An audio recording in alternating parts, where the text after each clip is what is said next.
I'm back and heading home finally. And I know New Year's in Kansas City is not as great or as glamorous as New York City, which I've seen 3 or 4 live streams going on from Times Square even. But, and I know, also you're talking to somebody who's clearly stated that I do not celebrate New Year's. It's just another day to me. A lot of people are saying, good riddance to 2020, what a bad year. And I'm like, well, be careful what you wish for. You don't know about 2021. It might be a worse year. There's a whole lot of scenarios where things could always get worse. So just be in the moment and appreciate what you have now. Now, I don't mean to be flip about that, because I know there are people who have actually lost friends and relatives in the year 2020 unexpectedly and early. And there are a lot of people who have lost employment and income and even their houses and livelihoods and everything. But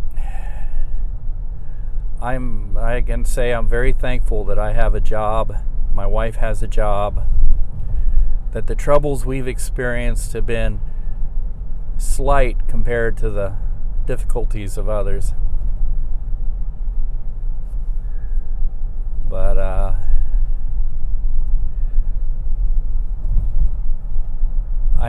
to that end, I still live in the moment.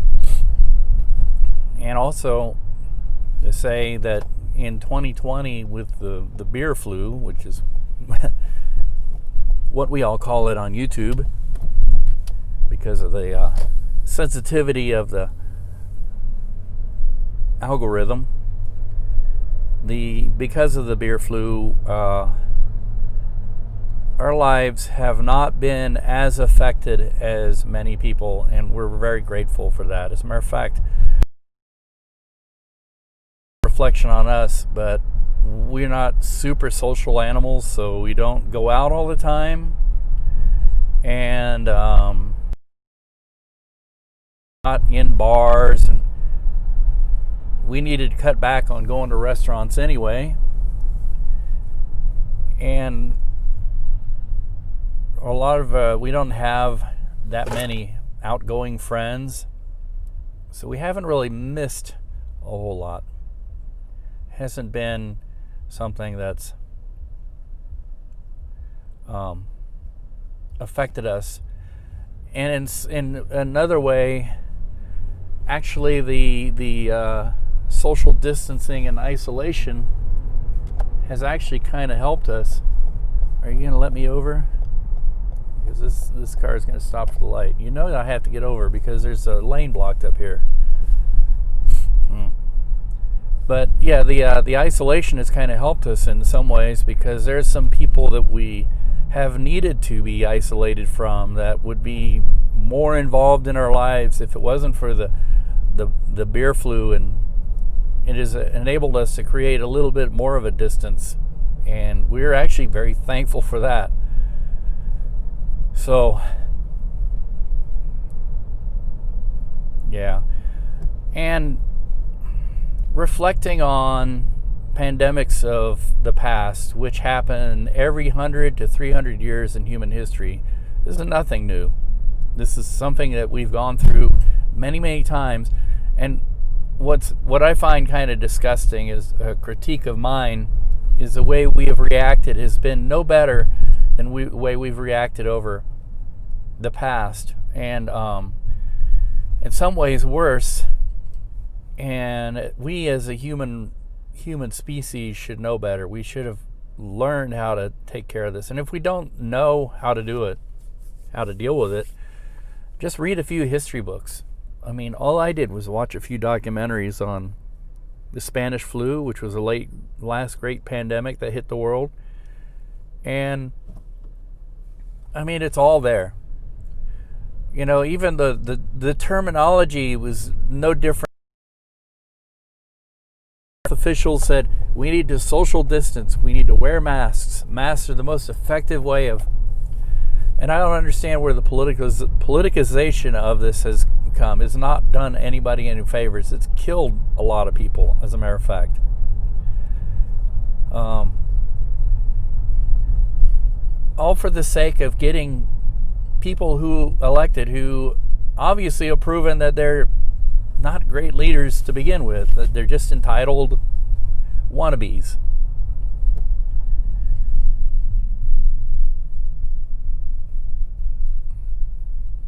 So yeah, what's going on? Is this streetcar? Is this for the streetcar? Car in front of me is slowing down, but I don't think this is streetcar related. It's out here in front of the Rieger. I see lots of lights. It's hard to tell how much this is, but I don't see any fires. Oh, they're coming out of this building right here. This brand new building, loft apartments, City Club apartments. I don't see an ambulance. It might be a fire alarm has gone off, because I don't see them like running in with hoses like they're reacting to a fire. You know, in Kansas City, whenever an ambulance is called, it has to be accompanied by a fire truck too, and usually a police car, I think. Don't quote me on that one. But there is a rule that they have to have a fire truck for every ambulance call. But we're downtown. Actually, we're in the crossroads. We're actually being slowed down by a streetcar, which stops at the stations. And my one complaint about the streetcar is that the stations are always at the end of the block. Now, I know they have to be on corners, I guess. I don't know. But the way they're oriented, when the streetcar stops, even though the light is green, you have to wait through the light sometimes for it to cycle until the streetcar moves. And a lot of people forget and stop in the middle of the block, and then when the light turns red, there they are stuck in the middle of the street.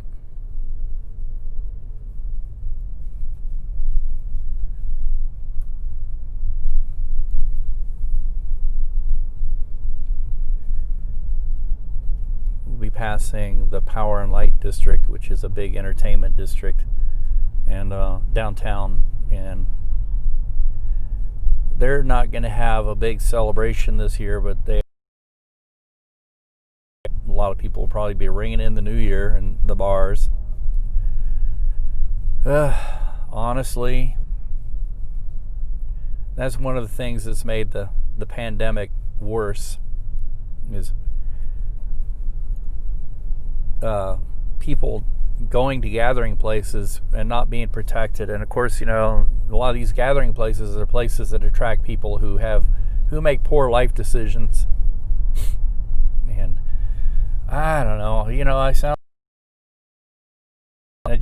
don't know.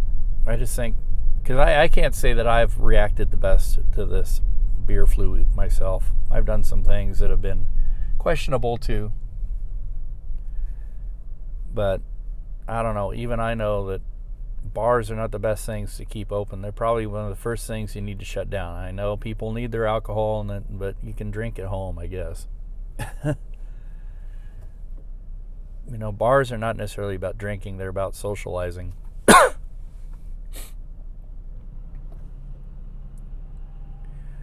And I think for the most part, most people are unhappy and depressed and miserable because they need the socializing.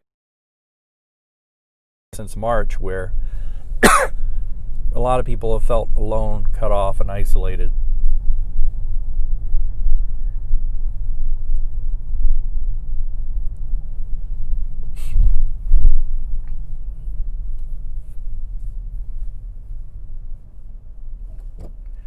I know I'm coughing. I sound great. But I've had this cough since January, and I've been tested twice, actually in the month of December. Actually, once at the end of November and once in the middle of December for the beer flu, and have come up negative. And I want to go get another test because you never know. And, testing and social distancing and wearing a mask and washing your hands, those 4 things, just remember that and you'll probably be all right. And from January, February of this year, 2020, now last year on, that should have been like the reaction that and the stance of our society and our government, and it wasn't. It was all like, oh, we can't allow the economy to be shut down. But by not testing and not doing the things that we needed to do to contain the beer flu, we caused our economy to be shut down. And wow, it looks like a TV truck over there in a I don't what do they call a Dodge ProMaster van? I'm sure you can't see that. Yeah. Oh yeah, I see the live shot on the corner. I wonder who has that. That's different. I haven't seen a ProMaster being used as a live truck. E&G trucks. That used to be my job, and I actually kind of don't miss that part of the job at all. Being out in all weather, operating the trucks, people yelling at you, they needed to see their live shot. And at my last station, they were really, really, really into quote-unquote active live shots, which means you weren't allowed to use a tripod. You had to kind of walk around with the camera on your shoulder. And about May 2016, my back went out, and it was because of the putting all this weight on my shoulder all the time. And of course, my complaint about that is you have these young pup producers who are whipped by their EPs into what they need to look for, what they need to do. EPs are executive producers, and so they would be yelling and screaming. They need to see their live shot up like 20 minutes before it's supposed to happen. And so here you are as a photographer with anywhere between 16 to 30 pounds of weight on your shoulder, standing there holding that up. And that would be my my right shoulder. I'm right-handed, and most all cameras are right-handed. I don't think there is such a thing as a left-handed eyepiece on a camera, so everybody is forced to right hand on a camera. And we had these directives that everything had to be active, so we had to be there with the camera on our shoulders. And so yeah, isn't it funny how the right side of my back is what blew out? And for that trouble, I can't say that I was exactly treated the best. I was treated like I was faking it, and the person who was in charge of workers' comp for the company I worked for was horrible. I was warned that she was horrible, that she was terrible to deal with, and that you won't get anything out of her except delay and trouble. And so, unfortunately, I had to hire a workers' comp attorney, which made me really popular, and I think that was ultimately the reason why a certain manager didn't like me anymore and worked to get rid of me. And at that time, I really had no choice, because it It was that, or wait a really, really long time for the workers' comp situation to work its way through. And yeah, when they say that this kind of thing doesn't happen, it happens all the time in America. And there's a lot of companies. I think that the best companies would just realize, hey, this is counterproductive. We need to work with our people. They're suffering when this kind of thing happens. They incurred an injury in the service to us, and we should really take care of them. But no, there's a lot of companies that just kind of act like, even going into the workers' comp, they always hire these I don't know what you call them, clinics that are like workers' comp farms, and they treat you like you're a criminal. As a matter of fact, you go into the place I went into was also the same place where they do drug tests. In there with people who were just a lot of people who were just borderline. There were a lot of people in there who were like, I don't know, it sounds judgy, but it's hard to describe. But there are a lot of people in there who were told, you need to go in there and take a drug test because you have a drug problem. And generally people, when you gather a bunch of people like that in large amounts, you're not in there with a very happy, welcoming environment. You're there with being treated like you're just another criminal. And yeah, it was not a great experience. It was probably one of the lowest points of my career, having to deal with that, and then having to deal with a person who the company had hired to deal with these issues, who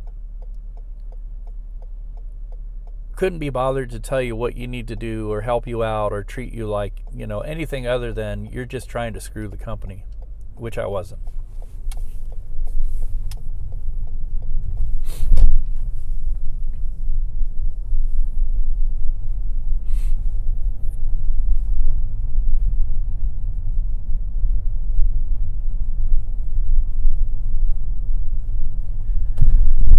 And actually, I feel very fortunate to have gotten out of that place, although I left under a really bad, heavy cloud and a very miserable situation.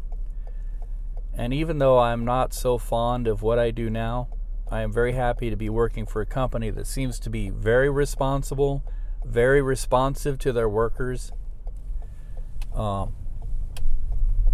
Really exactly where you stand with them. And yeah, the last place I worked for, they wouldn't tell you anything. You just get this, either you had to get it by a feeling whether or not you were worthy in their eyes or not. And they seem to enforce rules randomly depending on who you could do whatever. If they were somebody they didn't like, the next day they'd be hauling you into their office, which, they would do that on a daily occurrence if they really didn't like you. And there was one manager who did that to me constantly. And I think it goes right back to that whole situation with my back. And it's a permanent injury. What they say that I'm I forgot what it was. 80%. They estimate that I'm like 20% disabled. I mean, I could still lift heavy weights and stuff, but in all actuality, what I try to do is save my back, and I look for smaller, lighter cameras, and that's a funny thing too, because everybody believes that you need these giant paperweight cameras in order to be a serious television journalist, but the truth is that most of that is psychological. there are small, lightweight cameras that are actually better in many ways than the big ones. More technologically advanced, more miniaturization, but the big ones are there for show, because people won't take you seriously unless you show up with a thing that looks like it weighs 20 pounds. And it's just not necessary anymore. Matter of fact, no, I wouldn't use it for anything more than, my stuff that I do, or for but the Osmo, the latest, they call it not Osmo anymore, but the DJI Pocket 2, they dropped the Osmo name for it, is actually a very advanced piece of equipment in a very, very tiny package.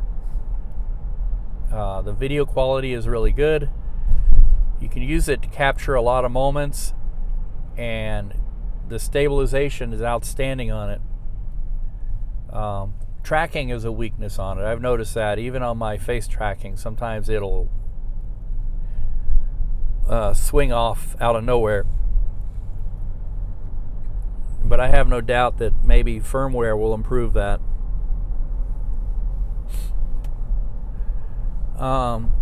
Another camera that I have in my inventory is the Sony a6300, which is what they call an APS-C mirrorless camera. And that one is great for shooting B-roll and stuff like that. Beautiful video, easy to use. The only issue, and the stabilization on that is actually pretty good. The only issue that I have with it, as with a lot of mirrorless cameras or light-bodied cameras like that, is that when they overheat, they shut down. And so I found that when I used it to get B-roll or whatever, I didn't want to rely on it very much because it would shut down when it got too hot. And I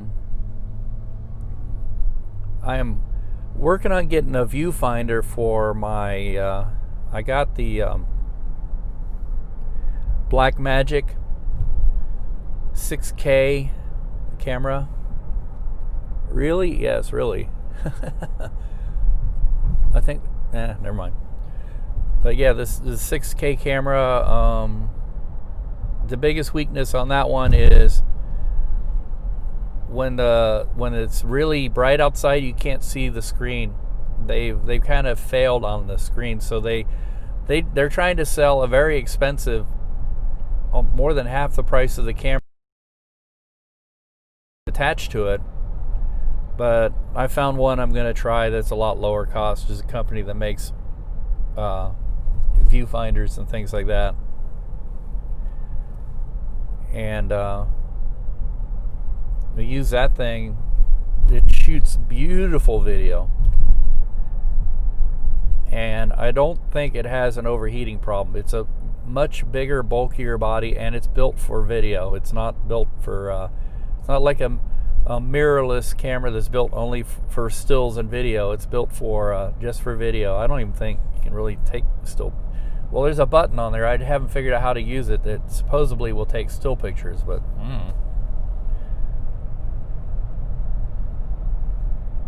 I don't use it for that. I've gone out and shot some trains with it with mixed results, mainly because I can't see in daylight what I'm looking at, and I try and get it, and then I look at it later and I'm like, oh, that's out of focus, that's blown out with the video levels. So I'm hoping that the viewfinder will fix that issue.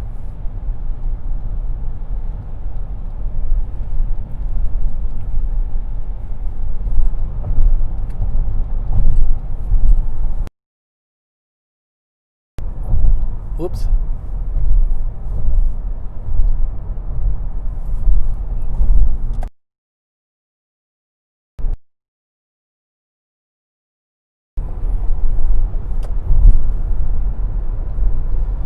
Need to get off the road. The alcoholic drivers are starting to show up. wonderful thing. People already starting out. Oh.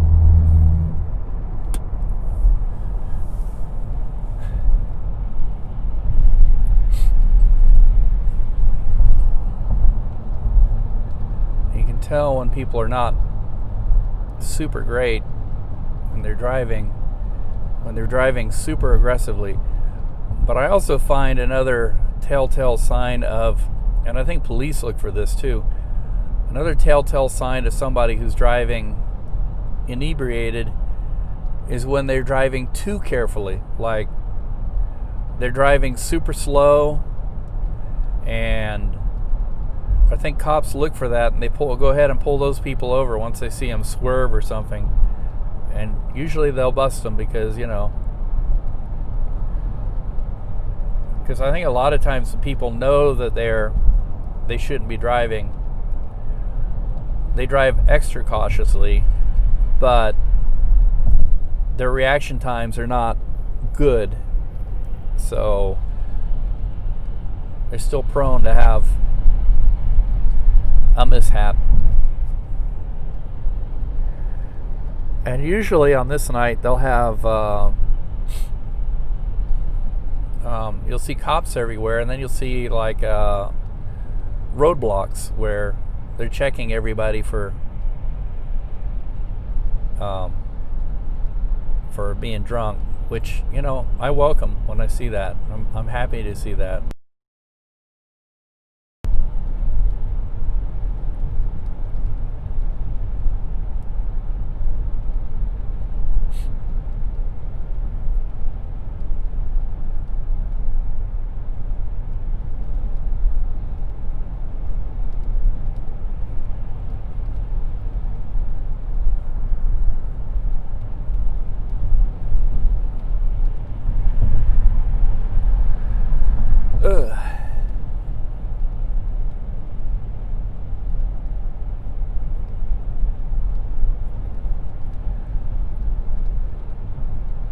I wonder when the snow is supposed to start. It says anywhere between 2 to, I think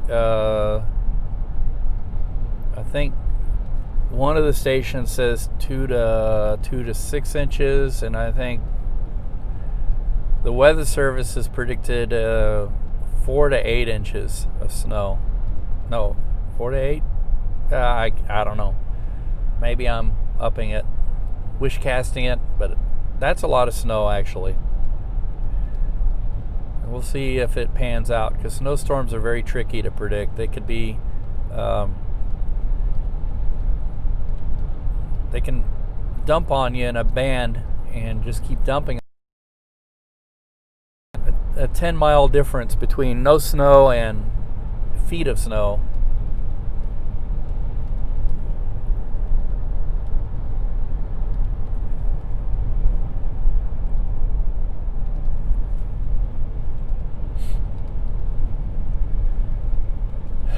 Well, until after midnight when I head to Wake.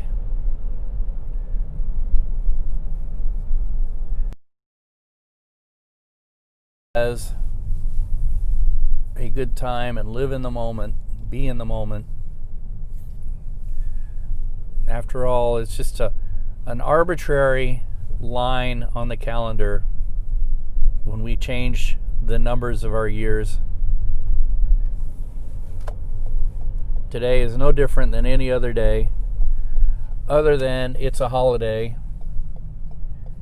and hopefully there'll be better time